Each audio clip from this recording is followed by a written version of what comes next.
श्री गुरुभ्यो नमः। गुरु ब्रह्मा गुरु विष्णु गुरुदेवो महेश्वरः। गुरु साक्षात् परं ब्रह्म तस्मै श्री गुरवे नमः। श्रुति स्मृति पुराणानाम् आलयं करुणालयं नमामि भगवत्पादशङ्करं लोकशङ्करम्। திருச்சிற்றம்பலம்.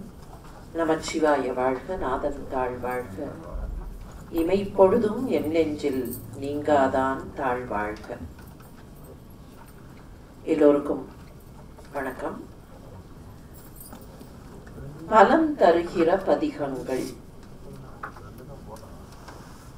தேவார பதிகங்களுக்கும் திருவாச்சக பதிகங்களுக்கும் பிற திருமுறைகளில் இருக்கிற பதிகங்களுக்கும் பல வகையான பலன்கள் உண்டு.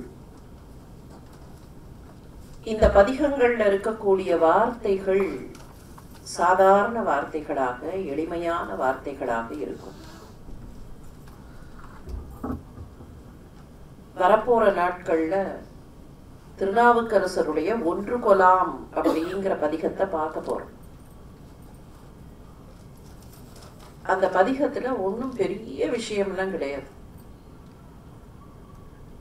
முதல் ஸ்டான்ஸா ஒன்று கொலாம் அப்படின்னு ஆரம்பிக்கும்.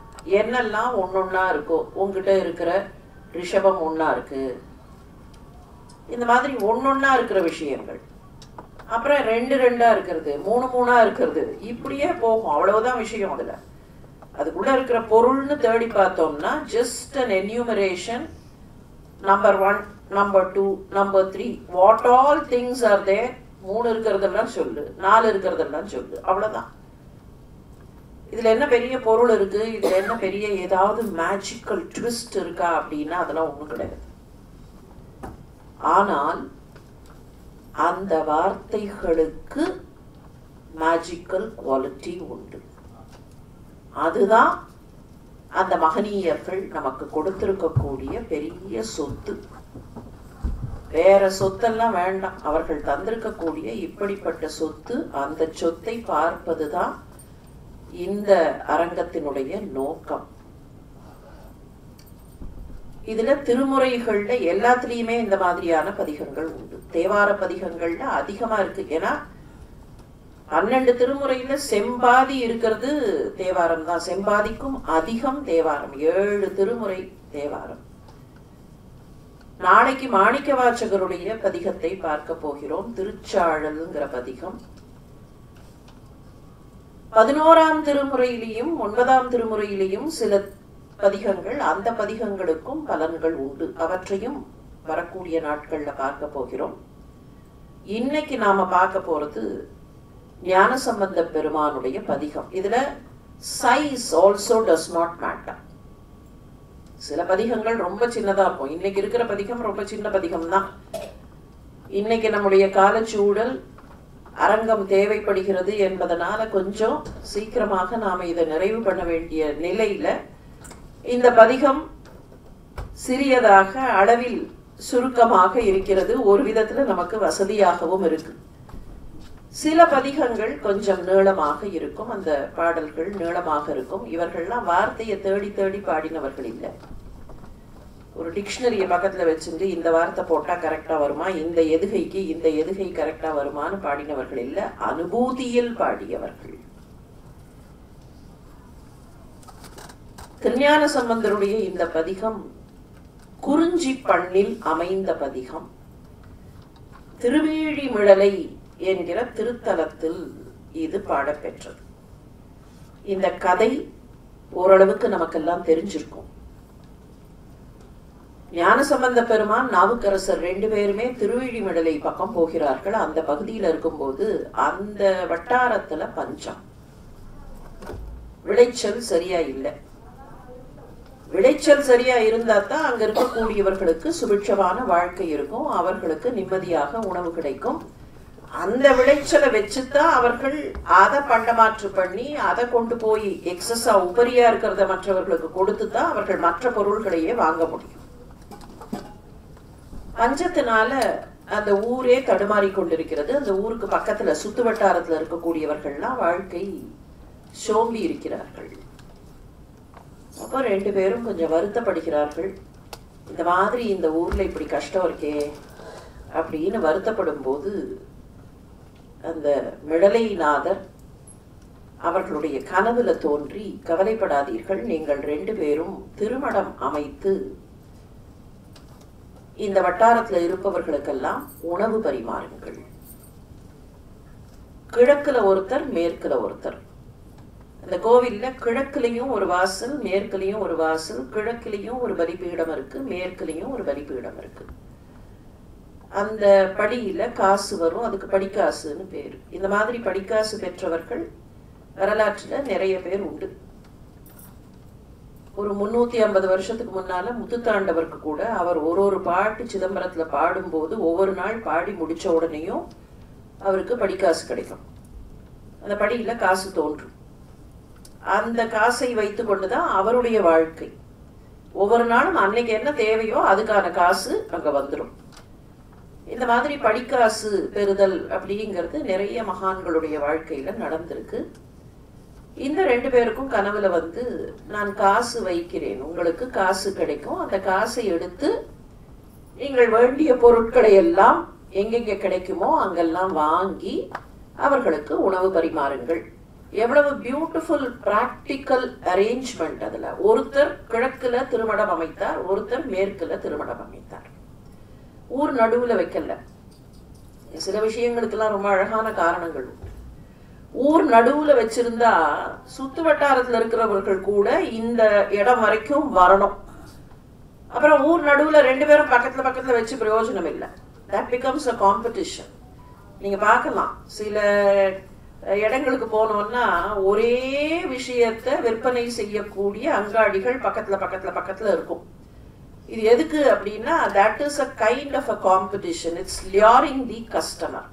இங்க இல்லைன்னா பக்கத்துல போய் வாங்கிக்கலாம், இங்க பேரம் பேசிட்டு பக்கத்துல போய் வாங்கிக்கலாம் அப்படிங்கிற அந்த மாதிரியான காம்படிஷனோ இல்லைன்னா luring people for some profitஓ இல்லை அவர்களுடைய நோக்கம். ஊர் எல்லையில 2 பேரும் மடம் வச்சாச்சுன்னு சொன்னா பக்கத்துல சுத்து வட்டாரத்துல இருப்பவர்கள் கூட வருவதற்கோ வழிபோக்கர்கள் வருவதற்கோ கூட வசதியாக இருக்கும். அதனால ஒருத்தர் கிழக்குலையும் ஒருத்தர் மேற்குலையும் திருமணம் வைத்தார்கள். 2 பேரும் வந்து பகவானை வழிபடுவார்கள். 2 பேருக்கும் அதிகாலையில அங்க காசு வச்சிருக்கோம். இவருக்கு அந்த படியில வச்சிருக்கோம், இவருக்கு இந்த படியில வச்சிருக்கோம். எடுத்துக்கொண்டு போய் தங்க கூட இருக்கக்கூடியவர்கள்ட்ட அந்த காசை கொடுத்து போய் பொருள்களை எல்லாம் வாங்கி கொண்டு வார்கள். கொஞ்சம் தள்ளி போய் எங்கேயாவது பொருள் வாங்கணும், பண்டம் பெற வேண்டும். இப்ப பண்டமாற்றுன்னு வந்தா கூட இந்த ஊர்ல விளைச்சல்ல ஏதாவது இருந்தா தான் இவர்கள் அதை கொண்டு போய் கொடுத்துருக்க முடியும். இவர்கள்ட்ட காசு கிடையாது, அந்த லோக்கலைட்ஸ் கிட்ட காசெல்லாம் கிடையாது.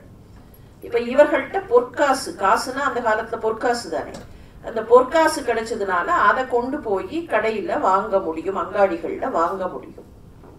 2 பேரும் இந்த மாதிரி பண்ணினார்கள். கொஞ்ச நாள் ஆச்சு. ஒரு சில நாட்கள், அதுவும் எப்படி அவர்கள் கூப்பிட்டார்கள்ங்கிறத சேக்கிழார் ரொம்ப அழகா சொல்லுவார்.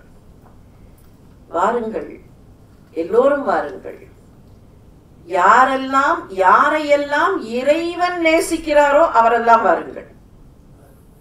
யார் நல்ல பக்தர்களோ வாருங்கள்னு சொல்லல, யாரையெல்லாம் இறைவன் நேசிக்கிறாரோ அவர்களெல்லாம் வாருங்கள்னா எவ்ரிபடி எனிபடி கேன் கம். ஏன்னா நம்ம கிட்ட இல்லையே, நம்ம இன்னொருத்தர் போட்டு சாப்பிடுகிறோமேங்கிற அந்த உணர்வு சில சமயங்கள்ல சில பேருக்கு கொஞ்சம் தூக்கலா இருந்ததுன்னா அது சில சிக்கல்களை ஏற்படுத்தும். அதனால நீங்களெல்லாம் வாருங்கள், நேர வந்தவர் யாவராயினும் வாருங்கள் அப்படின்னு கூப்பிட்டார்களாம். நேர வந்தவர், இறைவனால் நேசிக்கப்படக்கூடியவர்கள். அந்த நேர வந்தவர்ங்கிறது நேசிக்க வந்தவர்கள். யார் நேசிக்க? நான் இறைவனை நேசிக்கவா, இறைவன் என்னை நேசிக்கவாங்கிறத அப்படியே ஜெனரிக்கா விட்டுட்டார்கள். நீங்க எப்படி வேணாலும் அதை எடுத்துக்கலாம். நேர வந்தவர் யாவராயினும் வாருங்கள். அந்த மாதிரி உணவு பரிமாறினார்கள். கொஞ்ச நாள் ஆன உடனே இந்த சாப்பிடக்கூடியவர்களுக்கு சில சமயத்துல கொஞ்சம் அதனுடைய சுவை, அதுல கிடைக்கக்கூடிய இன்பம் இதெல்லாம் கொஞ்சம் பெருசா தெரியும். என்ன ஆச்சு, ஞானசம்பந்தர் மடத்துல வந்து சாப்பிட்டு விட்டு போகக்கூடியவர்கள் அவர்கள் வந்து ஒரு நாள் சொன்னார்கள், ஒண்ணுமில்லை, எல்லாம் பிரமாதமா இருக்கு, ஒரே ஒரு சின்ன குறை. என்ன? ஒன்றும் இல்லை, அங்கே வந்து கொஞ்சம் சீக்கிரமாக சாப்பாடு பரிமாறுகிறார்கள் அந்த திருமணத்தில். இங்கே வந்து கொஞ்சம் தாமதமாகுது.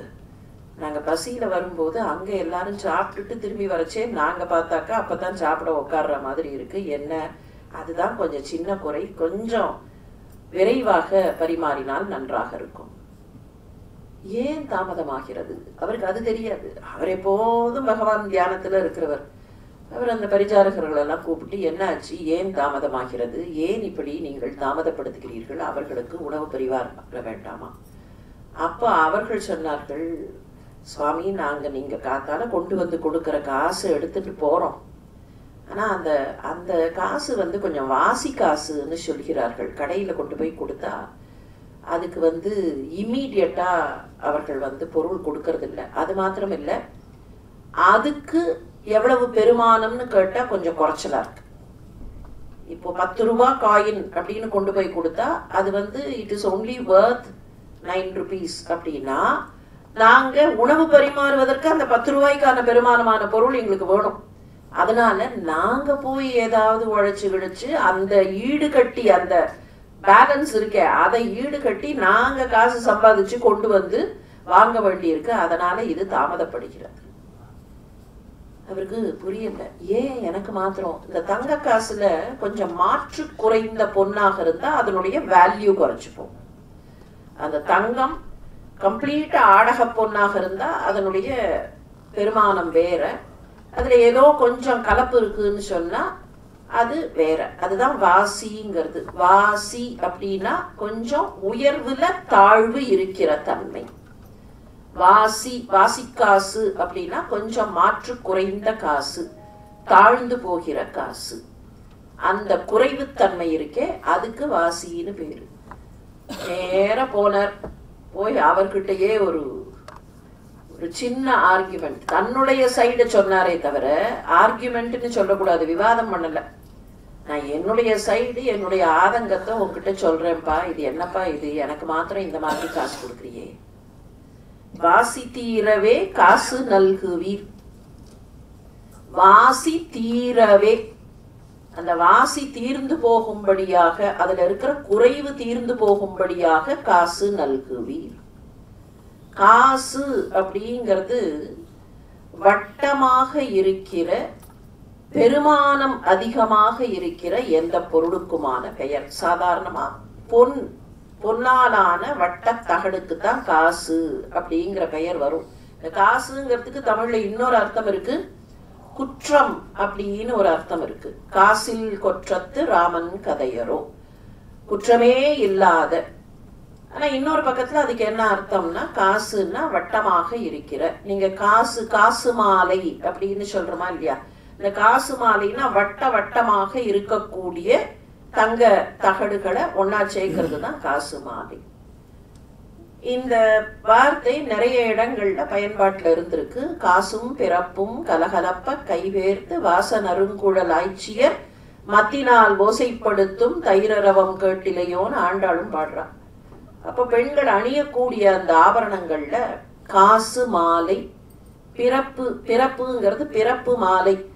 அவரவர்கள் இந்த வார்த்தைகளுக்கெல்லாம் எதேதோ விதவிதமா பொருள் சொல்கிறார்கள். இது எல்லாம் எங்கெல்லாம் இருக்குங்கிறத மொத்தமா பார்த்தா தான் எப்படி எல்லாம் பயன்பாட்டுல இருந்திருக்கு அப்படின்னு கண்டுபிடிக்க முடியும். காசும் பிறப்பும் அப்படின்னா ஒண்ணு காசு மாலை, இன்னொன்னு உருமாலைன்னு பேரு. காசுத்தாலி, உருத்தாலி. ஜெகநாதாச்சாரியார்னு ஒரு பெரிய ஸ்காலர், அவர் திருப்பாவைக்கு ரொம்ப அற்புதமான விளக்கங்களை எழுதினார். அவருடைய ரிசர்ச் ஒர்க்கே அதுதான். மயிலாப்பூர்ல வாழ்ந்தவர். அவர் வந்து அந்த உருத்தாலி காசுத்தாலிங்கிறத ரொம்ப அழகா டிஃபைன் பண்ணியிருப்பார். வட்ட வட்டமான தகடுகளை எல்லாம் ஒன்றாக சேர்த்து அணியக்கூடியது காசுத்தாலி. உருத்தாலிங்கிறது என்னன்னா அந்த மணிமணியா இருக்கும், அதுக்குள்ள அப்படியே கயத்தை கோத்து அணியலாம், அந்த மாதிரி இருக்கக்கூடியது உருத்தாலி. அதுதான் காசும் பிறப்பும் கலகலப்ப கைபேர்த்து. பொற்காசுகள், வட்டமாக இருக்கிற தங்க தகடுகளுக்கு பொற்காசு. அந்த பொற்காசு தானே கொடுத்தார். அதனால போய் கேட்டார், காசு நல்குவீர், எப்படி எனக்கு இருக்கிற அந்த குறை, எனக்கு மாத்திரம் ஒரு வாசிக்காசை தருகிறீர்களே, அந்த வாசி தீர்ந்து போகும்படியாக நல்ல காசை கொடுங்கள். வாசி தீரவே காசு நல்குவீர், மாசின் மிடலையீர் ஏசல் இல்லையே. நான் உங்ககிட்ட சண்டை போட வரல, நான் உங்களை ஏசறதுக்கு வரல. நான் இந்த மாதிரி வந்து கேட்கிறேங்கிறதுனால ஏதோ உங்களை ஏசறேன்னு நினைக்காதீர்கள். ஏசல் இல்லை. நான் உங்களிடத்தில் சண்டை போடவோ உங்களை குறை சொல்லவோ வரவில்லை. எனக்கு குறையாக தருகிறீர்களேன்னு குறை சொல்றதுக்கு வரல. நான் எதுக்கு வந்திருக்கேன்? உங்களை நிந்திக்கிறதுக்கு வரல, உங்ககிட்ட குத்தம் கண்டுபிடிக்கிறதுக்கு வரல. நீங்கள் குற்றமில்லாதவர், மாசின் மிடலையீர். மாசுனாலும் குற்றம்னு அர்த்தம். இப்பெல்லாம் மாசு படிந்து அப்படின்னு சொல்றோமா இல்லையா? பொல்யூஷன் அப்படிங்கிறதுக்கே மாசுன்னு சொல்றோம். பொல்யூஷன் கண்ட்ரோல் அப்படின்னா மாசு கட்டுப்பாட்டு வாரியம் அப்படின்னு தானே பொல்யூஷன் கண்ட்ரோல் போர்டுக்கு பேர். அந்த மாசு, உங்களிடத்தில் எந்த மாசும் கிடையாது. மாசு இல் மிழலையீர். திருவீழிமிழலை சிவபெருமானுக்கு மிழலைநாதர்னு பேரு, இல்லைன்னா வீழிநாதர்னு பேரு. அந்த திருத்தலத்திற்கு பின்னால இருக்கக்கூடிய ஸ்தல புராணம் ஒரு செய்தியை சொல்லும். திருமாலங்கே சிவபெருமானை வழிபட்டார். அப்படி வழிபடும் போது ஒவ்வொரு நாளும் 1000 தாமரை மலர்களை கொண்டு வழிபடுவது அப்படின்னு ஒரு சங்கல்பம் பண்ணி கொண்டு 1000 தாமரை மலர்களை தேடி வழிபடுவார். ஒரு நாள் தாமரை மலர் கவுண்ட் குறைஞ்சுது. 1000 கிடைக்கல. 999 கிடைச்சிருது. இன்னும் ஒண்ணு கிடைக்கணும்னு தேடி பார்த்தார், கிடைக்கல. பூஜைக்கு நேரமாச்சு. என்ன பண்றதுன்னு பார்த்தார். தன்னோட ஒரு கண்ணை எடுத்து அதுல போட்டுட்டார்.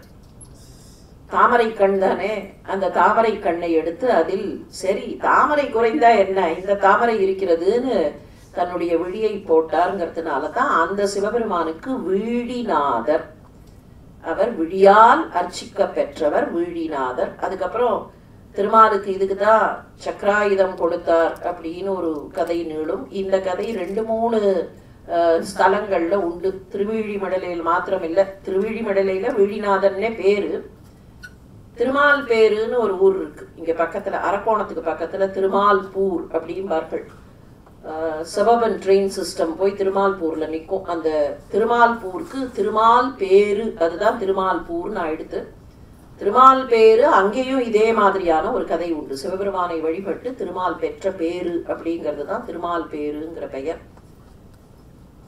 மாசின் மிழலையீர், எந்த விதமான குற்றமும் இல்லாத மிழலைநாதரே, நான் உங்களை ஏசவில்லை, நான் உங்களை நிந்திக்கவில்லை. என்னுடைய குறை தீருவதற்கு காசு கொடுங்கள்.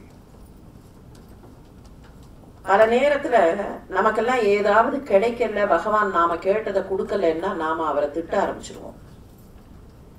இங்க என்ன சொல்றாருன்னா, இவருக்கு குறை, அந்த பக்கத்துல ஒருத்தருக்கு நல்ல காசு, இந்த பக்கத்துல இவருக்கு கொஞ்சம் வாசியா இருக்கிற காசு. இது மனுஷ மனசு என்ன பண்ணும்? கம்பேர் பண்ணும். அவர் மட்டும் என்ன பெருசா, அவரும் தான் என்ன மாதிரி பாடுறார், நானாவது சீக்கிரம் பாட ஆரம்பிச்சேன், அவர் ரொம்ப லேட்டா வயசானதுக்கு அப்புறம் பாட ஆரம்பிச்சார், அப்ப அவருக்கு மாத்திரம் என்ன நல்ல காசு அப்படின்னு ஒரு கம்பாரிசன் வரும் இல்லையா? அடுத்தது, உனக்கு கண்ணே இல்லையா, அந்த பக்கம் மாத்திரம் நல்ல கண்ணோட பாக்குற, என்ன மாத்திரம் இந்த மாதிரி பாக்குறிய. பல நேரத்துல அப்படித்தானே, யார் யாருக்கோ என்னென்னமோ கொடுக்குற, நான் கேட்கறத மாத்திரம் கொடுக்க மாட்டேங்கிற அப்படின்னு தானே கபாலீஸ்வரர்கிட்ட எல்லாரும் போய் லிஸ்ட் கொடுக்கிறார்கள். அவர் ஏதோ ஒரு பக்கம் மாத்திரம் பார்த்து கொடுக்குற மாதிரி. பகவானுக்கு கண்ணே இல்லை, நான் தினம் வரேன், யார் யாரோ எப்படி எப்படியோ இருக்கிறார்கள், என்ன மாத்திரம் இந்த மாதிரி வச்சிருக்காரு. நிறைய மனிதர்களுக்கு என்ன நினைப்புன்னு சொன்னா, நான் உனக்கு கொடுக்கற பக்திக்கு ஈக்குவலா நீ எனக்கு கொடுக்கல, நான் உன் மேல நிறைய பக்தி வச்சிருக்கேன், அதுக்கு கமன்சுரேட்டா நீ எனக்கு கொடுக்கல, கொஞ்சம் குறைச்சுதான் கொடுக்குற, உன் மேல குறைச்சலா பக்தி வச்சிருக்கிறவர்களுக்கு நிறைய கொடுக்குற. இது என்னமோ தெரியாது, ஒரு விதமான ஒரு ஹியூமன் டெண்டன்சி. எவ்வளவு அழகா ஞானசம்பந்தர் நமக்கு காட்டுறார்.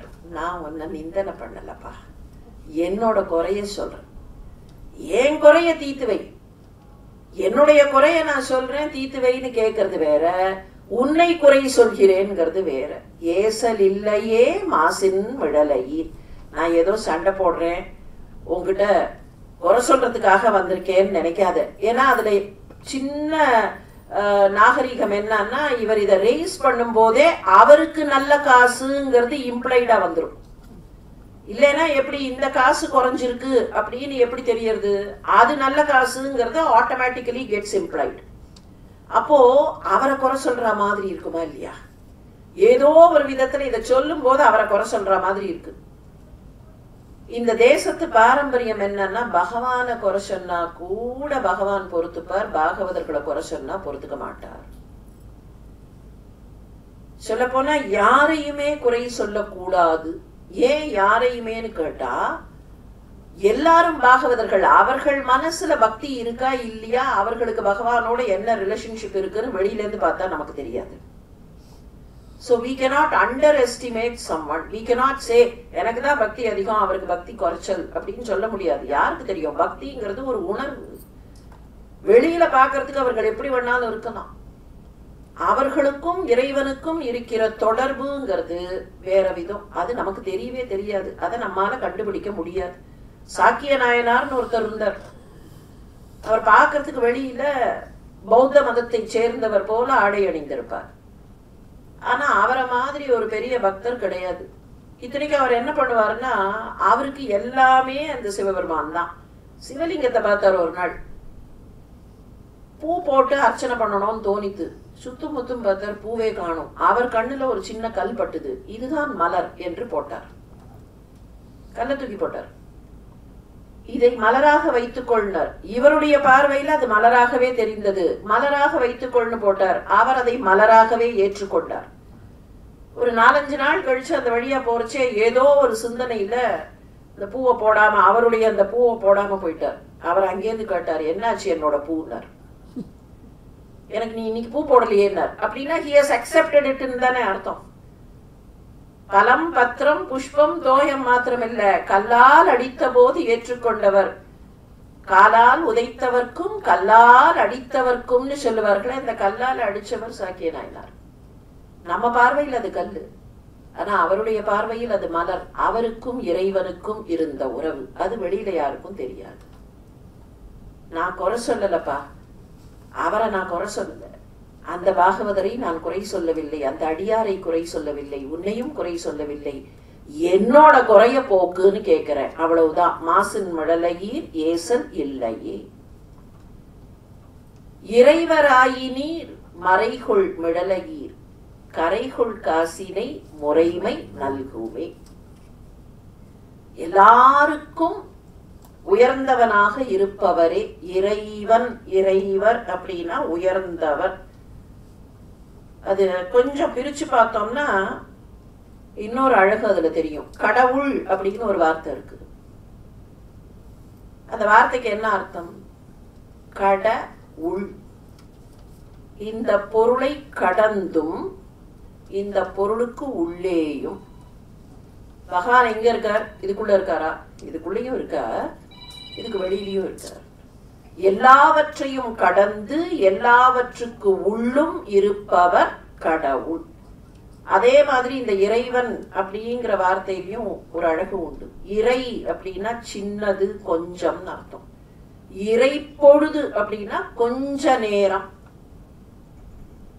வன் அப்படின்னா கொஞ்சம் பெருசு, வலிமையானதுன்னு அர்த்தம். அனோரணியனாகவும் இருப்பவன், மகதோர் மகனீயனாகவும் இருப்பவன். அப்போ இறைவனாக இருப்பவன் இறைவன்.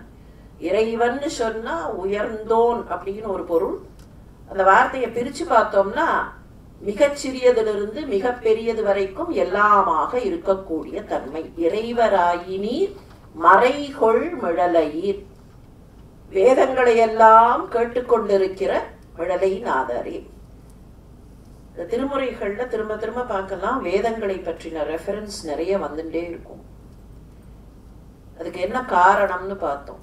வைதீகம் குறைந்து போயிருந்த காலத்தில் வந்த பாடல்கள் இவை.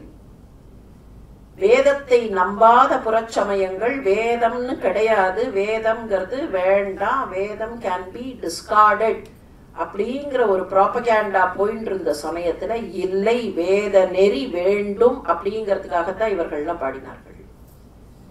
அதனாலதான் நிறைய இடத்துல நீங்க நம்ம பார்த்திருக்கிற இந்த பதிகங்கள்லயே பார்த்தா திரும்ப திரும்ப மறையை ஓதக்கூடியவனே, மறைக்குள் இருக்கக்கூடியவனே, நீயே அந்த வேதத்தை ஓதுகிறாய் அப்படின்னு எதற்கு வருகிறதுன்னா, the importance of the வேத நெறிய திருப்பி கொண்டு வரதுக்கு ரிவைவலுக்கு வந்த பாடல்கள். வேத நெறி தழைத்தோங்க மிகு செய்வ துறை விளங்க பூத பரம்பரை பொலிய திருவாய் மலர்ந்து அழுத திருஞான சம்பந்தர். திருஞான சம்பந்தர் என்னத்துக்கு அழுதாருங்கிறதுக்கே காரணம் இவ்வளவும் சொன்னார் சேக்கிழார். இந்த சின்ன குழந்தை அம்மா அப்பான்னு அம்மான்னு அழுதுது. அப்பான்னு சொல்ல தெரியாது அந்த குழந்தைக்கு. அப்போ 2.25 வயசு. அம்மான்னு அழுத குழந்தை சீர்காழி படித்துறையில. அந்த குழந்தை ஏன் அழுதுதுங்கிறதுக்கு காரணம் சொன்னார். வேத நெறி தழைத்து ஓங்க மிகு சைவ துறை பொலிய. துறைன்னு சொன்னா படித்துறை. குளத்துல படித்துறை இருக்கும், ஆற்றுல படித்துறை இருக்கும். நீங்க ஆத்துல எல்லா இடத்துலயும் இறங்க முடியாது. தண்ணி அடிக்கும், இல்லைன்னா தள்ளி விடும், கரை வழுக்கும். சில இடங்கள்ல துறை கட்டி வைத்திருப்பார்கள். அங்கத்தான் மனிதர்கள் இறங்கி ஆற்றில் நீராடி ஆற்றை பயன்படுத்தி விட்டு ஏறி வருது. துறை இஸ் ஃபார் ஈஸி ஆக்சஸ். அந்த இடத்துல போனா வழிக்கு கீழே விழாம இருக்கணும். சரி, ஏன் மொத்தமா படிக்கட்டு கட்டி வைக்கல அப்படின்னா, ஆற்றுக்கு பேங்க் கட்டுறது அப்படின்னு இப்பதான் சொல்றோம். ஆற்றுக்கு முழுசா பேங்க் கட்டுற வழக்கம் கிடையாது. ஏன் தெரியுமா?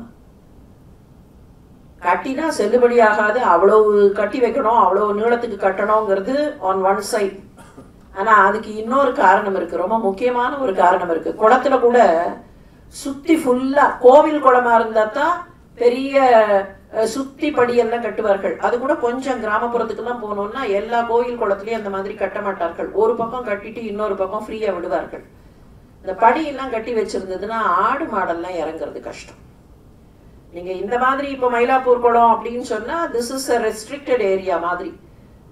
ஆனா கிராமப்புறங்கள்லயோ இல்லைன்னா எங்கேயோ ஒரு இடத்துல இருக்கும்போது அந்த ஆடு மாடுகளுக்கும் அதுதான் தண்ணீர் சோர்ஸ். நீங்க படியை எல்லா இடத்துலயும் கட்டியாச்சுன்னா அதால இறங்கி ஏற முடியாது. அப்ப நேச்சுரலா அது இறங்குறதுக்கு கொஞ்சம் மண்ணு விட்டு அந்த இடம் அப்படியே சரிவா இருக்கணும். அது இறங்கும், அது பாட்டு போகும். நமக்கு மனிதர்கள் பயன்பாட்டுக்கு அந்த படிக்கட்டு இருக்கணும். இந்த மாதிரி கட்டணும்னு கல்வெட்டுலயே இருக்கு. எப்படி கட்டணும், எப்படி அந்த இடத்த கொஞ்சம் விட்டு வைக்கணும் for the sake of animals அப்படின்னு கல்வெட்டுலயே எப்படி பண்ணணுங்கிறதுக்கெல்லாம் சில வழிமுறைகள்லாம் உண்டு அந்த காலத்திலேயே. வேத நெறிப்படி இருக்க வேண்டும். வேத நெறி தழைத்தோங்க மிகு சைவ துறை விளங்கன்னா, அந்த பெரிய வேதம்ங்கிற ஆறு ஓடிக்கொண்டே இருக்கிறதே, அதுல சைவம்ங்கிறது ஒரு படித்துறை, வைணவம்ங்கிறது ஒரு படித்துறை, சாக்தம்ங்கிறது ஒரு படித்துறை. அவரவர்களுக்கு எந்த படித்துறை பக்கத்துல இருக்கோ அந்த படித்துறையில போய் அவர்கள் அதிலே இறங்கி அதை அனுபவிக்கலாம். மிகு சைவ துறை விளங்க பூத பரம்பரை பொலிய. இந்த வேத நெறி சரியாக இருந்தாதான் பூத பரம்பரை. பூத பரம்பரைன்னு சொன்னா பஞ்சபூதங்களின் சேர்க்கையினால் உடம்பு எடுத்து வந்திருக்கக்கூடிய இவர்களின் பரம்பரை, இந்த மனிதர்களின் பரம்பரை சரியாக இருக்க வேண்டும்னு சொன்னா அதற்கு வேத நெறி தழைத்து ஓங்க வேண்டும். திருஞான சம்பந்தர் அழுததுக்கே இதையெல்லாம் காரணமா சொன்னார் சேக்கிழார். அந்த திருஞான சம்பந்தர் தான் மறைகொள் மிடலையீர் இறைவராயி நீர் மறைகொள் மிடலையீர் கரைகொள் காசினை. இந்த கரையோட இருக்கிற காசு வெளியில பார்த்தா தெரியல, உள்ளுக்குள்ள இது தங்கம் கொஞ்சம் குறைச்சலா இருக்கு. அப்போ கரையோடு இருக்கிற காசு. கரைன்னா நமக்கு தெரியும், கரை படிந்த களங்கமாக இருக்கிற காசு. இந்த காசை கொஞ்சம் மாத்தி முறைமை நல்குமே. நல்ல காசா, கரெக்டான காசா, கரெக்டா எனக்கு கொடுக்கிற வேண்டிய விதத்துல கொடுத்து விடுங்கள். இறைவராயினீர் மறைகொள் மிடலையீர் கரைகொள் காசினை முறைமை நல்குமே. செய்யமேனியீர் மெய்கொள் மிடலையீர் பைகொள் அரவினீர் உய்ய நல்குமே. செய்யமேனியீர் சிவப்பான திருமேனியை பெற்றவரே. சிவந்த திருமேனி, பொன்னார் மேனியன், செம்பொன் அப்படின்னே பேர். அதுக்கு நல்ல தங்கத்துக்கு செம்பொன் அப்படின்னு பேரு. ஏன் செம்பொன்னா அது கொஞ்சம் சிவப்பு கலந்த மாதிரி இருக்கும். பார்க்கறதுக்கு சிவப்பும் மஞ்சளும் நல்ல மஞ்சேன்னு இருந்ததுன்னா கண்டிப்பா ஒரு முடிவுக்கு வரலாம், அது நல்ல தங்கம் இல்லை. ரொம்ப மஞ்சளா இருந்ததுன்னா அது பித்தளைன்னு அர்த்தம். பித்தளை ஆடகம் போல் பித்தலாட்டம் செய்யும். ரொம்ப மஞ்சளா இருந்ததுன்னா அந்த சிவப்பு கலந்த தங்கம் தான் நல்ல தங்கம். செய்ய மேனியீர் பொன்னார் மேனியன் செம்பொன் போல அந்த சிவப்பு எரிகாட்டிலேயே இருப்பதனால அந்த எரியினுடைய அந்த சிவப்பு சேர்ந்த வண்ணம்னு பேரு சிவபெருமானுக்கு. நீங்க பிற்காலத்துல சில படங்கள்ல, குறிப்பா வடநாட்டிலேருந்து வரக்கூடிய சில படங்கள்ல எல்லாம் என்ன பண்ணிட்டார்கள்னா சிவபெருமான மொத்தமா நீளமாக்கிட்டார்கள். அவர் தொண்டையில மட்டும்தான் நீளம். அவர் முழுசா ஏன் நீளமாக்கினார்கள்னு தெரியல. ரொம்ப நாளா அந்த தொண்டையிலேயே இருக்கு, அது அப்படியே உடம்பு பூரா பரவிடுத்து போல இருக்கு அப்படின்னு நினைத்து பண்ணிட்டார்களோ என்னமோ. தொண்டை மட்டும்தான் நீலகண்டமே தவிர அவர் செய்ய மேனியீர் பொன்னார் மேனியீர். செய்ய மேனியீர் மெய்கொள் மிடலையீர். மிடலையில இருக்கக்கூடியவர் நீங்கள் மெய்மையானவர். மெய் அப்படின்னு சொல்றச்சே அந்த பர்டிகுலர் இன்ஸ்டன்ஸுக்கு மாத்திரம் இல்லை. மெய்கொள் உண்மை நிரம்பியவர், சத்தியமாக இருப்பவர். சத்தியம் பேச்சு வழக்கிலேயே ஒண்ணு சொல்லுவார்கள். நான் சொல்றது சத்தியம் அப்படின்னு சொல்றதுக்கு சாமி சத்தியமாம்பார்கள் இல்லையா? சாமி சத்தியமானா சாமி தான் சத்தியம். சத்தியம்னாலே சாமி தான், சாமி தான் சத்தியம். அப்சல்யூட் ட்ரூத் என்னன்னு கேட்டா அதுதான் பரம்பொருள். எது நிரந்தரமானது, எது சத்தியமானது, பேச்சுல மாத்திரம் இல்லை, எல்லாத்திலையும் சத்தியமாக இருக்கக்கூடிய தன்மை மெய்கொள் மிடலையீர். நிரந்தரமான சத்தியமாக, எப்போதும் இருக்கிற சத்தியமாக, உண்மை நிரம்பியவராக இருக்கிற மிடலைநாதரே. அந்த ஒரு இன்ஸ்டன்ஸுக்கு மாத்திரம் அந்த பாட்டு அப்படின்னு பாக்குறத விட அந்த இன்ஸ்டன்ஸுக்கும் அது பொருந்தும். அதை விட்டு அப்படி தாண்டி வந்தோம்னா எல்லாத்துக்கும் அது பொருந்தும். மெய்கொள் மிடலையீர், சத்தியமாக இருக்கக்கூடியவரே. பைகொள் அரவி நீர் உய்ய நல்குமே. பை அப்படிங்கிறது படம். பாம்பு படம் எடுக்கிறதுன்னு சொல்றமா இல்லையா? அதுதான் அந்த படம்ங்கிறது தான் பை. பையுடை நாக கொடியானுக்கு பல்லாண்டு கூறுதுமேன்னு பெரியாழ்வார் பாடினார். படம் எடுத்தல் பை, அந்த தலை அப்படி விரியக்கூடியதுதான் பை. பைகொள் அரவி நீர், படம் எடுக்கக்கூடிய பாம்பை கொண்டவரே. பைகொள் அரவி நீர் உய்ய நல்குமே. நான் உய்வு பெறுமாறு, நான் போய் அவர்களுக்கு அன்னம் பாலிக்க வேண்டும்னு சொன்னா எனக்கு இந்த காசின் வாசியை தீர்த்து கொடுங்கள். செய்ய மேனியீர் மெய்கொள் மிடலையீர் பைகொள் அரவி நீர் உய்ய நல்குமே. நீரு பூசி நீர் ஏற தேரி நீர் கூறு மிடலையீர் பேரும் அருளுமே. நீரு திருநீரு, திருநீரை பூசிக்கொண்டவரே. உடம்பெல்லாம் திருநீரு பூசி இருப்பார் சிவபரம்பொருள். அவரே பூசிக்கொண்டிருப்பார். எப்படி பூசிப்பாருங்கிறத ஆதிசங்கரர் சொல்லுவார். அப்படியே உடம்பு முழுக்க பூசிப்பாராம். இந்த 12 இடங்கள்ல பூசிக்கிறது அது ஒரு வகை. நெற்றியில், தோள்களில், கைகளில் அப்படின்னு அது ஒரு வகை. இன்னொரு வகை என்னன்னா உத்தூளனம்னு பேரு. பஸ்மத்தை உத்தூளனமாக பூசிக்கொள்ளுதல்னா உடம்பு பூரா எடுத்து அப்படியே தலையில இருந்து கால் வரைக்கும் அப்பிக்கிறது. அதுக்குதான் உத்தூளனம்னு பேரு. உத்தூளன விதி, உத்தூளனமாக அந்த பஸ்மத்தை பூசிக்கொள்ளக்கூடிய சிவபெருமான். நீரு பூசி நீர், திருநீற்றை பூசிக்கொண்டவரே. ஏற தேரி நீர், ஏறத்து ஏரி நீர், ஏற தேரி நீர். ஏறங்கிறது இங்க ஏறு. ஏறுனா ரிஷபம். ரிஷபத்தின் மீது ஏறியவரே. ரிஷபத்தை உம்முடைய வாகனமாக கொண்டு ஏறியவரே. கூறு மிடலையீர் பேரும் அருளுமே. எல்லோரும் புகழ்ந்து பாடக்கூடிய, எல்லோரும் புகழ்ந்து பேசக்கூடிய மிடலைநாதரே. கூறு மிடலையீர். கூறு மிடலையீர்னு சொல்லும் போது எல்லோரும் உங்களை பாடுகிறார்கள், எல்லோரும் உங்களை போற்றுகிறார்கள். Everybody praises you, everybody hails you. எல்லாராலும் போற்றப்படக்கூடிய, எல்லாருடைய புகழையும் பெற்ற, பெரும் புகழ் பெற்ற. நீங்க பழைய இலக்கியங்கள் எல்லாம் பார்த்தா புகழ் அப்படிங்கிறதே பாடி பரவிய அப்படிம்பார்கள், இல்லைன்னா கூறி பரவிய. ஏன்னா புகழ்ங்கிறது எப்போ வெளிப்படும்னு கேட்டா நிறைய பேர் அதை பற்றி பேசும்போதுதான் அந்த ஃபேம் கெட்ஸ் என்ஹான்ஸ்ட். அதனால ஃபேம் அப்படின்னு சொல்றதுக்கே, இந்த ஃபேமஸ் அப்படின்னு நாம சொல்றதுக்கே பழைய இலக்கியங்கள்ல இருக்கிற ஒரு ஸ்டைல் எப்படி இருக்கும்னா, நிறைய பேர் பேசக்கூடியவரை. நிறைய பேர் ஏன் பேசுகிறார்கள்? புகழ் இருந்தா தான் ஒருத்தர் ஒருத்தர் பேசுவார்கள். அப்போ பலராலும் பேசப்படக்கூடியவரே, பலராலும் போற்றப்படக்கூடியவரே, கூறுமிழலையீர் பேரும் அருளுமே. எனக்கு ஒரு நல்ல காசை கொடுத்து அந்த பேற்றை எனக்கு அருளுங்கள், அது ஒரு பேரு, எனக்கு அது கிடைக்க வேண்டும். இதுக்கு இன்னொரு அர்த்தமும் சொல்லலாம். பியாண்ட் த பர்டிகுலர் இன்ஸ்டன்ஸ், பேரும் அருளுமே அப்படின்னா எனக்கு வீடு பேற்றை கொடுங்கள். தனக்கு மாத்திரமில்லை, எல்லாருக்கும், எல்லா ஜீவன்களின் சார்பாகவும் வீடு பேற்றை கொடுங்கள். வீடு பேருங்கிறது முக்தி இல்லைன்னா மோட்சம். விடுதலை அப்படிங்கிறது தான் வீடு பேரு. அறம், பொருள், இன்பம், வீடு அப்படின்னு சொல்றோமே, தர்மம், அர்த்தம், காமம், மோக்ஷம். அது என்ன மோக்ஷம் அப்படின்னா, நாட் கண்ட்ரோல்ட் பை தி லௌகீகத்துல இருக்கிற அந்த ஆக்டிவிட்டிஸ்.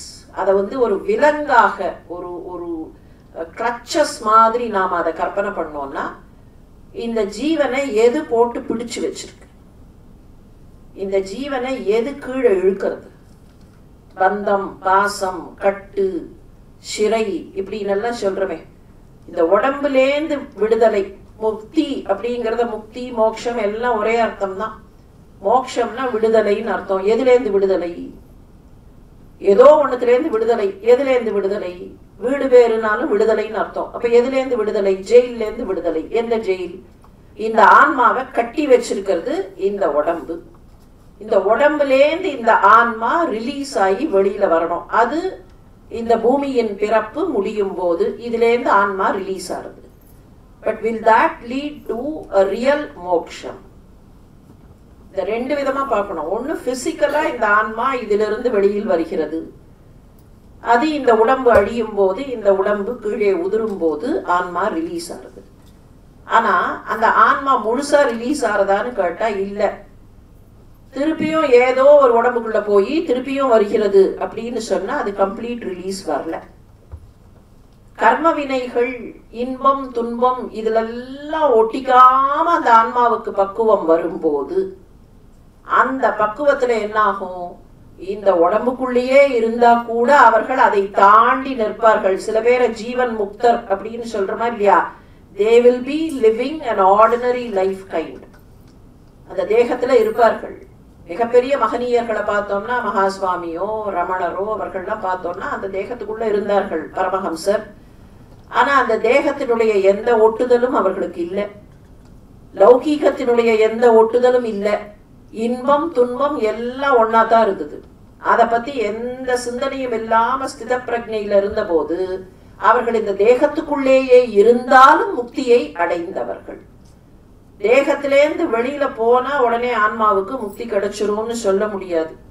ஏன்னா அது மறுபடியும் ஏதோ ஒரு ஆசையில உட்கார்ந்துட்டு இருக்கும். ஆன்மாவுக்கு தனியா ஆசை உண்டா அப்படின்னா, ஆன்மா இந்த உடலோடு சேர்ந்து கொள்ளும் போது இந்த உடலின் மயக்கங்கள் எல்லாம் அதுவும் ஈடுபட்டு விடுகிறது.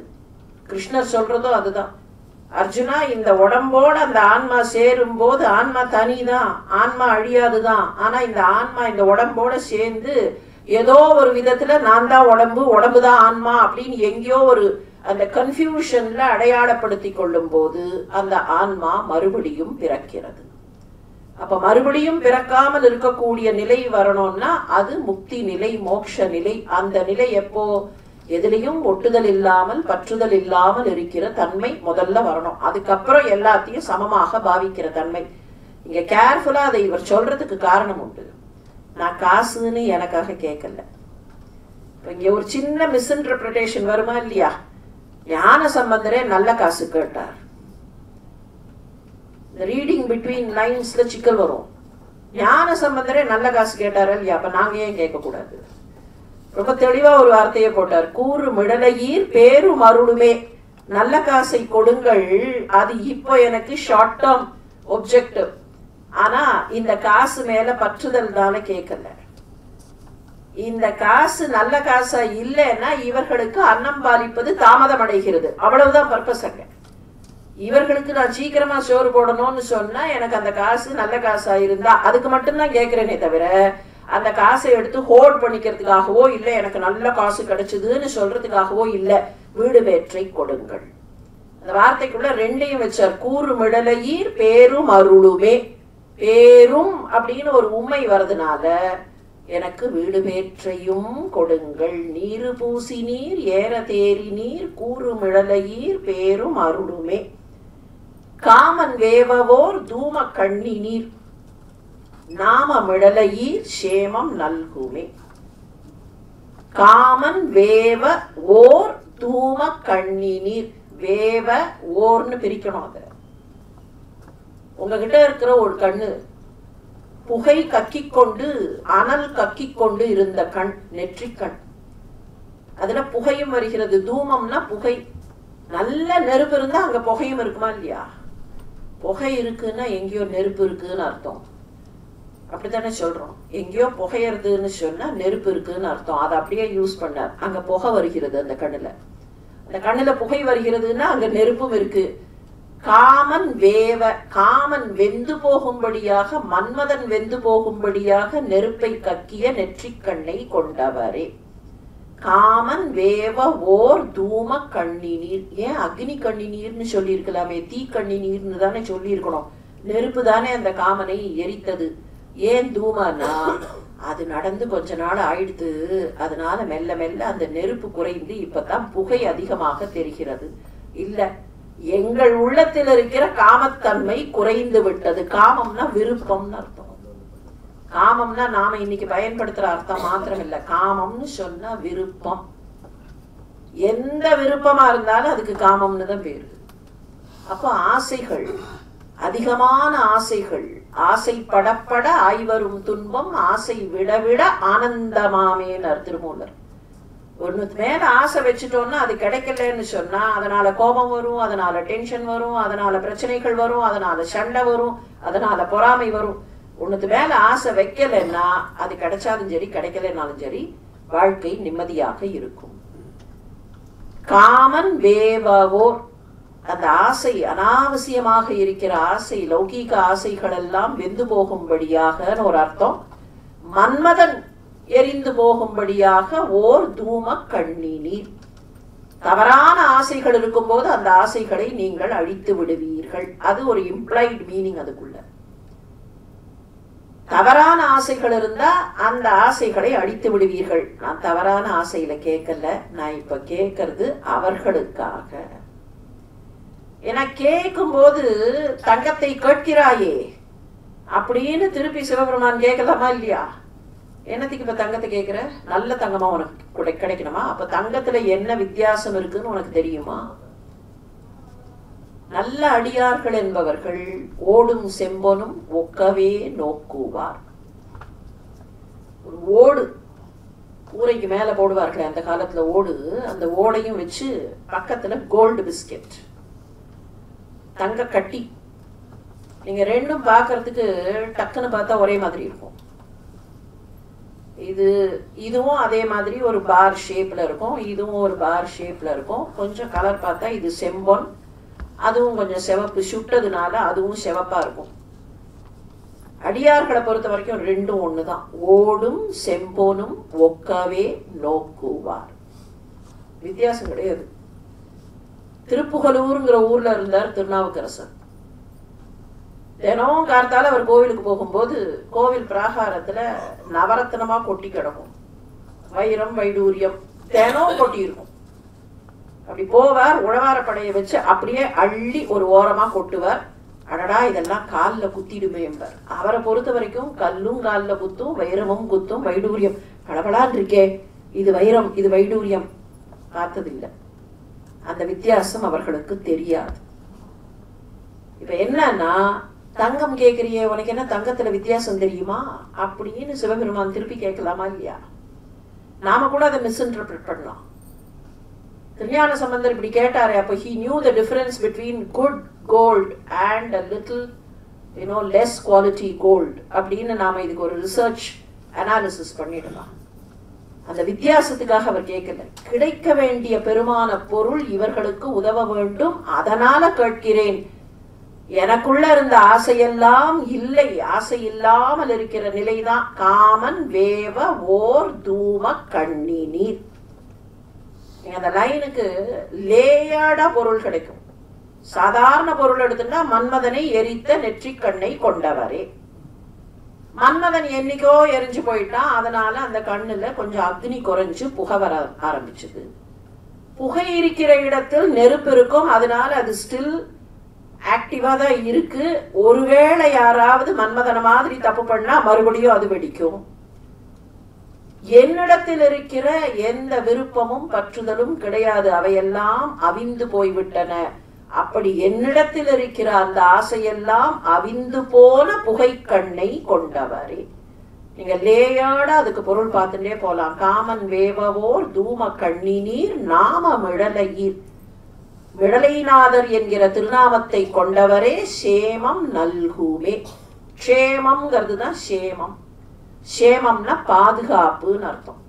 பாதுகாப்பை கொடுங்கள். எதிலே இருந்து பாதுகாப்பு? எனக்கு அனாவசிய ஆசையெல்லாம் வந்துடக்கூடாது, அதிலே இருந்து என்னை பாதுகாத்து விடுங்கள். ஏற்கனவே அவிந்து போன காமம் எல்லாம் மறுபடியும் எழக்கூடாது. பக்கத்துல பொண்ணை கொண்டு வந்து வச்சா டெம்டேஷன்ல அதை தொடலாமான்னு எண்ணம் கொஞ்சம் கொஞ்சமா வரக்கூடாது.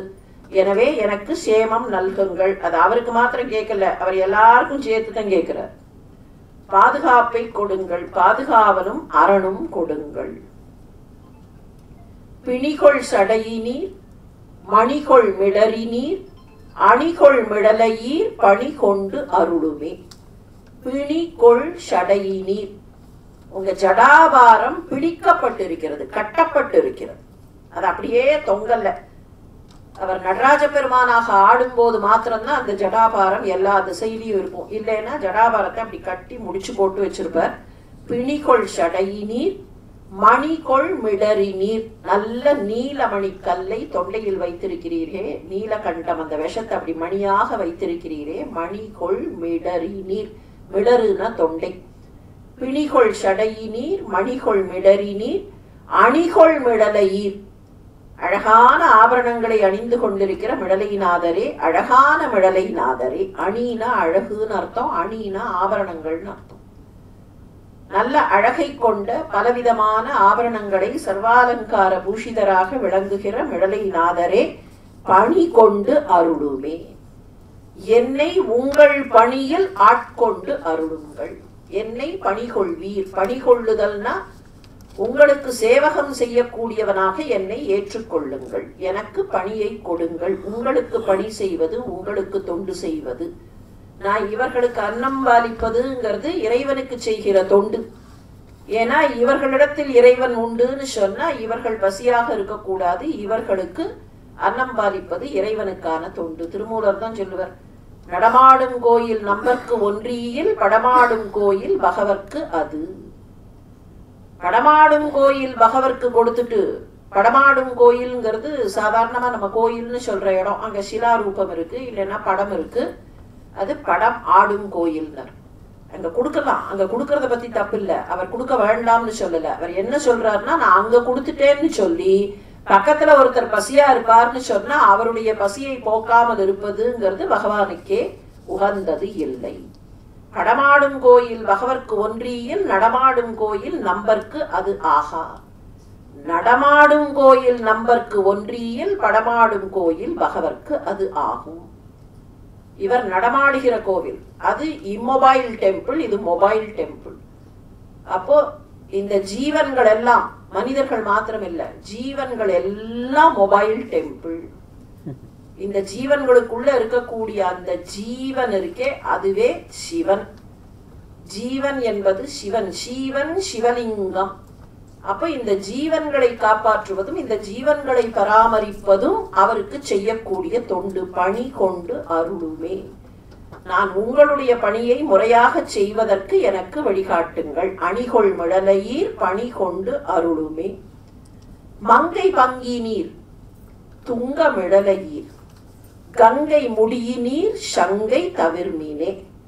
மங்கை பங்கினீர், பார்வதியை உங்களுடைய பாகமாக கொண்டவரே, மங்கையை பங்காக கொண்டவர். மங்கை வாகன் மாதொரு பாதியன் அர்த்தநாரி. துங்க மிடலையீர், துங்கன்னா ஒசரன்னு அர்த்தம், துங்கம்னா சிகரம்.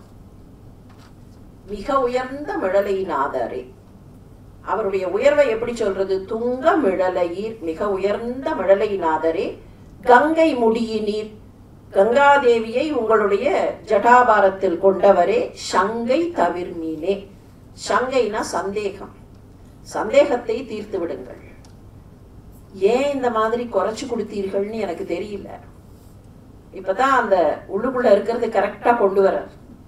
இவ்வளவு நாளி நாம கேட்கும் போது தன்னுடைய காசு கொஞ்சம் குறைச்சலா இருக்கு, மாற்று குறைச்சலா இருக்கு, அதனால மாற்றை ஏற்றி கேட்கிறார் அப்படின்னு மாத்திரம் நினைக்கிறோம் இல்லையா? இந்த இடத்துல சொல்றார் சந்தேகத்தை தீர்த்து வையுங்கள். நான் இவ்வளவு நேரம் கேட்டதுக்கு என்ன காரணம் தெரியுமா?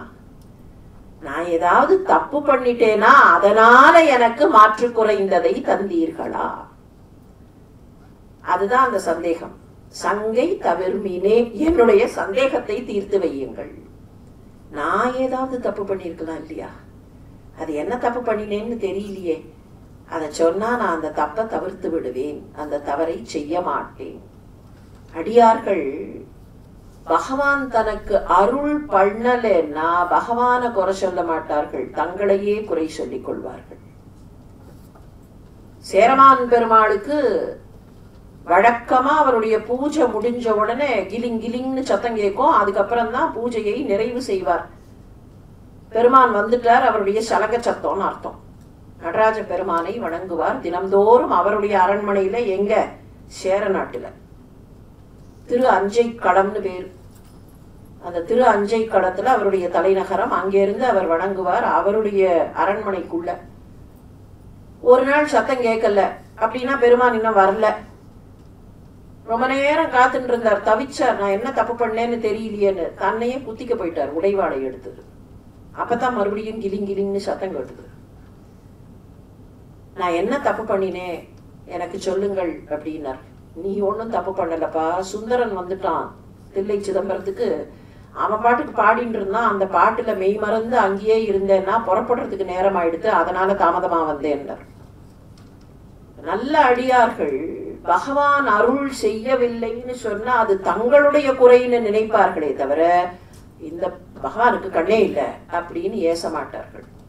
அதத்தான் முதல்ல ஆரம்பிச்சார், ஏசல் இல்லையே. இங்க அதை கிளியரா சொல்ற, சங்கை தவிர்மீனே. நான் என்ன தப்பு பண்ணினேன்னு எனக்கு தெரியல, அந்த சந்தேகத்தை கொஞ்சம் தீர்த்து வையுங்கள். நான் ஏதோ தப்பு பண்ணிட்டேன்னு தெரியறது, தீர்த்து வையுங்கள். மங்கை பங்கி நீர் துங்கமிழலையீர் கங்கை முடியினீர் சங்கை தவிர்மீனே. அரக்கன் நெறி தர இரக்கம் எய்தி நீர் பறக்கும் மிழலையீர் கரக்கை தவிர்மீனே. 8வது பாட்டு இது. அதனால ராவணன் வந்துட்டான். அரக்கன் நெறி தர, அரக்கன் அப்படி திருக்கையில உட்கார்ந்து நெரிச்சான். அதை தூக்கி திருக்கையிலையை தன்னுடைய தோல்ல தூக்கி அந்த மலையையே நெரிச்சான். அவன் நெறிந்து போகும்படி, இது 2 டைரக்ஷன்லயும் வரும். அவன் கைலை மலையை இப்படி தூக்கிட்டான், தூக்கினவன் கைலை மலையை தன்னுடைய கையில அப்படி நெரிக்கிறான். அதுவும் பிரஷர் தானே. இப்ப என்ன பண்ணார், அவர் மேலேந்து அதை நெரிச்சார், அந்த மலையை நெரித்தார். அப்படியே கீழே அரக்கன் நெறிஞ்சு போனான். அந்த மலைக்கு கீழே அவன் நெறிந்து போனான். அப்படியே நெரிக்கிறதுன்னு சொல்ற மாதிரி மேலேந்து விரல் அப்படி ஊனின உடனே கால் பெருவிரல அந்த மலை நெறிபட்டது. மலைக்கு கீழே இருக்கிற அரக்கனும் நெறிபட்டான். அரக்கன் நெறி தர, அரக்கன் நெறிபடும்படியாக மலையை அழுத்தினீர். ஆனா அவன் கதறினான். அதுக்கப்புறம் சாமகானம் பாடினான். நீங்க என்ன பண்ணினீர்கள்? அதுக்கப்புறம் அவனுக்கு பெரிய வாளை கொடுத்து நீ நன்றாக ஆட்சி செய்யின்னு அவனுக்கு கொடுத்து அனுப்பினீர்கள். வாழ் மாத்திரம் இல்ல, சந்திரஹாசம்னு பேரு. ராவணன் கிட்ட இருந்த அந்த வாழ் சிவபெருமான் கொடுத்த வாழ் சந்திரஹாசம்னு அதுக்கு பேரு. அதோட இன்னொன்னு கொடுத்தாராம். ஏற்கனவே பிரம்மா ராவணனுக்கு கொடுத்த ஆயுள் காலம் 3 கோடி ஆண்டுகள், 3 கோடி வாழ்நாள். 3 கோடிக்கு அரை கடையிட்ட அப்படின்னு ஒரு கணக்கு உண்டு. இன்னும் ஒரு 1/2 கோடி வாழ்நாள, 1/2 கோடி ஆண்டுகள் வாழ்நாள் அப்படின்னா 50 லட்சம் ஆண்டுகள் வாழ்நாள சிவபெருமான் எக்ஸ்ட்ராவா கொடுத்தார். எதுக்குன்னா அவனுடைய பக்திக்கு. அவன் கையிலையவே தூக்கினா உண்மையே ஆட்டம் காணலாம்னு நினைச்சான். முதல்ல அவனை தண்டித்தீர்கள். அப்படி தண்டிச்சுட்டு அதுக்கப்புறம் அவன் மீது இரக்கம் கொண்டு அவனுக்கு இதையெல்லாம் கொடுத்தீர்களா இல்லையா? அரக்கன் நெறி தர இரக்கம் எய்தினீர். அப்ப தப்பு பண்ணினவர்கள் உம்மகிட்ட உம்மை போற்றி பாடி மன்னிப்பு கேட்டால் அந்த தப்பை திருத்தி அவர்களுக்கு கருணை தரக்கூடியவர் தானே. அரக்கன் நெறி தர இரக்கம் எய்தினீர். அந்த அரக்கனுக்கே இரக்கம் காட்டினீர்களே, நான் ஏதாவது தப்பு பண்ணியிருந்தா மன்னிச்சு நல்ல காசை கொடுங்கள். அரக்கன் நெறிதர இரக்கம் எய்தினீர் பறக்கும் மிடலையீர் கரக்கை தவிர்மீனே. பறக்கும் அப்படின்னா பல பேர் புகழ்ந்து பேசக்கூடிய பறக்கும் மிடலையீர். மிடலைநாதராக இருக்கிற உங்களை எல்லா இடத்திலேயும் எல்லாரும் புகழ்ந்து பேசுகிறார்கள். கரக்கை தவிர்மீனே. கரக்கைனா வஞ்சம்னு அர்த்தம். கரக்கைனா ஏதோ ஒரு விதத்துல மாற்றுவதுன்னு அர்த்தம். ஏமாற்றுவதுன்னு டைரக்டா இல்ல, ஏமாற்றுவதுங்கிறதுக்கும் பொருந்தும். இல்லைன்னா you are showing some kind of punishment to me. அந்த கரக்கையை தவிர்த்து விடுங்கள். எனக்கு ஏதோ ஒரு காரணத்தினால எனக்கு மாத்திரம் மாற்றி கொடுக்கிறீர்களே, அதை தவிர்த்து விடுங்கள். பறக்கும் மிடலையீர் கரக்கை தவிர்மீனே. அயனும் மாலுமாய் முயலும் முடியினீர் இயலும் மிடலையீர் பயனும் அருளுமே. 9வது பாட்டுல அடிமுடி தேடிய கதை வரும். அயனும் மாலுமாய். அயன் பிரம்மா, திருமால் 2 பேரும் உங்களை தேட முயலும் முடியினீர். அப்படியே நெடியதாக வளர்ந்து நின்றீர்களே, உங்களுடைய முயற்சியில் அவ்வளவு பெரியதாக நின்றீர்களே. முயலுதல் அப்படின்னா முயற்சி செய்தல்னு அர்த்தம். அவர்களுக்கு நடுவுல உயரமாக வளர்ந்து நின்றாராம். அப்படி வளர்ந்து நின்றது கூட இவர்கள் 2 பேரும் எதுக்காக சண்டை போடுகிறார்கள்? இந்த சண்டை இருக்கக்கூடாதேங்கிறதுக்காக தன்னுடைய முயற்சியில் உயர்ந்து நின்றார். ஜோதி ஸ்தம்பமாக நின்றது ஒரு முயற்சி எடுத்து நின்றார். ஏன்னா திருமாலும் பிரம்மாவும் சண்டை போட்டுக் கொள்ளக்கூடாது. இந்த 2 பேருக்கும் என்ன சண்டை வந்தது? யார் சுப்ரீம்னு சண்டை வந்தது. அந்த சுப்ரீமசிக்கான சண்டை வரக்கூடாதுங்கிறதுக்காக நீங்கள் முயன்று ஒரு உயரத்தை காட்டினீர்களே. அயனும் மாலுமாய் முயலும் முடியினீர் இயலும் மிடலையீர் பயனும் அருளுமே. எல்லாவற்றிலேயும் பறந்து விரிந்திருக்கிற பெருமானே. இயலும் எல்லாவற்றிலும் இயன்று இருக்கிற. உனக்கு உள்ளுக்குள்ள இருக்கிற எசன்ஸ் தான் இயல். நம்ம சொல்ற மாதிரி விலங்கியல் அப்படின்னா அந்த விலங்குகளுக்குள்ள என்ன இருக்கோ அதை பற்றிய கல்வி. அப்படின்னா something which is inherent inside, அதை பற்றி அதை சொல்லுவதுதான் இயல். இயலும் மிடலையீர். எல்லாவற்றுக்குள்ளேயும் இருக்கிற, எல்லா உயிர்களுக்குள்ளேயும் எல்லா பொருள்களுக்குள்ளேயும் இருக்கிற மிடலைநாதரே பயனும் அருளுமே. ஒரு நல்ல பயனை எங்களுக்கு தாருங்கள். இதுக்கு இன்னொரு அர்த்தம், அங்க வீடு பேரு சொன்ன மாதிரியே பிறவியின் பயன் என்ன? எதுக்காக இங்க பிறக்கணும்? பூமியில பிறந்தா இந்த பூமி பிறப்புக்கு என்ன பயன்னு கேட்டா, இந்த பிறப்பிலே இருந்து மோட்சம் பெற்று இறைவனை அடைவது. இது ஒரு பாரடாக்ஸ். இந்த பிறப்புக்கு என்ன ஆப்ஜெக்டிவ்னா பகவானை அடைவதுங்கிறது தான் இதுக்கு ஆப்ஜெக்டிவ். ஆனா இந்த பிறவி வழியாத்தான் அதை அடைய முடியும். அப்ப இந்த பிறவியை எடுத்து இந்த பிறவியின் பயனாக இருக்கிற வீடு பேற்றை எனக்கு கொடுங்கள். இயலும் மிடலையீர் பயனும் அருளுமே. நல்ல பயனாக இருக்கிற வீடு பேற்றை கொடுங்கள், அனைவருக்குள்ளேயும் இருக்கிற இறைவனை. பரிகொள் தலையினார் அறிவது அறிகிறார் வெறிகொள் மிடலையீர் பிரிவு அது அறியதே. பரிகொள் தலையினார் கொஞ்சம் நினைச்சு பார்த்தா 10வது பாட்டுல சமணர்களை பற்றியும் பௌத்தர்களை பற்றியும் வர வேண்டும். பரிகொள் தலையினார் தங்களுடைய தலையை கேசத்தை பறித்து கொண்டவர்கள்.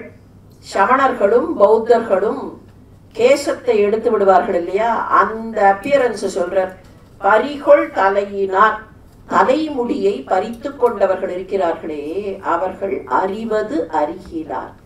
எதை அறிந்து கொள்ள வேண்டுமோ அதை அறிந்து கொள்ளவில்லை. வேத நெறியை அறிந்து கொள்ள வேண்டியவர்கள் வேத நெறியை வேண்டாம் என்று புறக்கணிக்கிறார்கள். அவைதீக சமயங்கள். பரிகொள் தலையினார் அறிவது அறிகிறார். அவர்கள் உங்களை பற்றி தெரிந்து கொள்ள வேண்டும், அதை தெரிந்து கொள்ளவில்லை. அறிவதை அறிய வேண்டியதை அவர்கள் அறிந்து கொள்ளவில்லை. வெறிகொள் மிடலையீர் பிரிவு அது அறியதே. உங்களிடத்திலே இருந்து நான் பிரிந்திருப்பதுங்கிறது சாத்தியமில்லை. வெறி கொள். வெறிங்கிறதுக்கு பழைய காலத்து தமிழ்ல என்ன பொருள்னா நல்ல நறுமணம்னு பொருள். நறுமணம் மிக்க ஜட்டாபாரத்தை கொண்டவரே, நறுமணம் மிக்கவரே வெறி கொள் மிடலையீர் பிரிவு அது அறியதே. இந்த இடத்துல அந்த பிரிவுங்கிறது வல்லினரால் இருக்கு. அதனால பிரிவுன்னா சாதாரணமா இடையினராதானேன்னு கேட்கலாம். எதுகைக்காக பரிகொள் அறிவது வெறிகொள் அந்த எதுகையில வரும்போது இங்கேயும் இந்த வார்த்தைக்கும் பிரிவுங்கிற அந்த வார்த்தைக்கு வல்லினரா வருகிறது. இது யாப்பிலக்கணம். பிரிவு அது அறியதே. உம்மை பிரிந்து நாம் இருப்பது என்பது சாத்தியமில்லை. நான் உண்மை பிரிந்து இருக்க மாட்டேன். எனக்கு இந்த லௌகீகத்துக்காக இல்லைங்கிறத இன்டைரக்டா சொல்ற. காழிமாநகர் வாழி சம்பந்தன் வீழி மிடலை மேற் தாழும் மொழிகளே. சீர்காழி நகரை சேர்ந்த சம்பந்தன், சீர்காழி நகரை சேர்ந்து நன்றாக வாழுகிற, நான் சந்தோஷமா வாழுகிறேன், எனக்கு நல்ல வாழ்க்கையை நீர் கொடுத்திருக்கிறீர். காழி மாநகர் வாழி சம்பந்தன் வீழி மிடலை மேல், திருவேழிமிடலை என்கிற இந்த திருநகரத்தில் தாழ்ந்து பணிந்து சொல்லக்கூடிய இந்த மொழிகள், அதுக்கு மேல அவர் சொல்லல, இந்த மொழிகள் தாழ்ந்து பணிந்து சொல்கிற இந்த மொழிகள் நன்மையை கொடுக்கும். எப்படி எனக்கு வாழ்க்கையை வாழி சம்பந்தனாக எனக்கு வாழ்க்கையை கொடுக்கிறதோ அப்படி இந்த மொழிகளும் எல்லோருக்கும் வாழ்க்கையை கொடுக்கும். கடன் திரும்பி வரலனா, இல்ல பணம் வேணும்னு சொன்னா, வழக்குகள்ல வெற்றி பெறுவதற்கு, எவ்வளவுதான் வறுமை இருந்தாலும் அந்த வறுமை போவதற்கு, தடைகள் நீங்குவதற்கு இந்த பதிகம் பலன் தரும். வழக்குகள்ல வெற்றி பெற வேண்டும்னா சிவபெருமான்கிட்டயே வழக்கு நடத்தினவர் இல்லையா? தன்னுடைய கரெக்ட் சைட சொல்லி வழக்கு நடத்தினார். இதனால அவருக்கு வாசி காசு தீர்ந்து நல்ல காசு கிடைத்தது. எனவே நல்ல பணம் கிடைத்தது. தடைகள் எல்லாம் நீங்கியது. இதையெல்லாம் தரக்கூடியது இந்த பதிகம். வாசி தீரவே காசு நல்குவீர் மாசின் மிடலையீர் ஏசல் இல்லையே. எல்லாருமா சொல்லலாம். வாசி தீரவே காசு நல்குவீர் மாசின் மிடலையீர் ஏசல் இல்லையே. இறைவராயி நீர் மறைகொள் மிடலையீர் கரைகொள் காசினை முறைமை நல்குமே. செய்யமேனியீர் மெய்கொள் மிடலையீர் பைகொள் அரவி நீர் உய்ய நல்குமே. நீரு பூசி நீர் ஏற தேரி நீர் கூறு மிடலையீர் பேரும் அருளுமே. காமன் வேவவோர் தூம கண்ணி நீர் நாம மிடலையீர் சேமம் நல்குமே. பிணிகொள் சடையி நீர் மணிகொள் மிடறி நீர் அணிகொள் மிடலையீர் பணிகொண்டு அருளுமே. மங்கை வங்கி நீர் துங்க மிடலையீர் கங்கை முடியி நீர் சங்கை தவிர்மினே. அரக்கன் நெறிதர இரக்கமெய்தி நீர் பறக்கும் மிடலையீர் கரக்கை தவிர்மினே. அயனும் ஆளுமாய் முயலும் முடியி நீர் இயலும் மிடலையீர் பயனும் அருளுமே. பரிகொள் தலையினார் அறிவதறிகிலார் வெறிகொள் மிடலையீர் பிரிவது அறியதே. காழி மாநகர் வாழி சம்பந்தன் வீழி மிடலை மேல் தாழும் மொழிகளே. காழி மாநகர் வாழி சம்பந்தன் வீழி மிடலை மேல் தாழும் மொழிகளே. திருச்சிற்றம்பலம். எல்லோருக்கும் எல்லா நன்மைகளும் இந்த பதிகங்கள் வழியாக கிடைக்க வேண்டும் என்று பிரார்த்தித்துக் கொள்வோம். நாளை மாணிக்க வாசகருடைய திருச்சாழல் பதிகத்தை காண இருக்கிறோம். வழக்கம் போல 7:30 மணிக்குத்தான் நாளைக்கு தொடங்குகிறோம். நன்றி.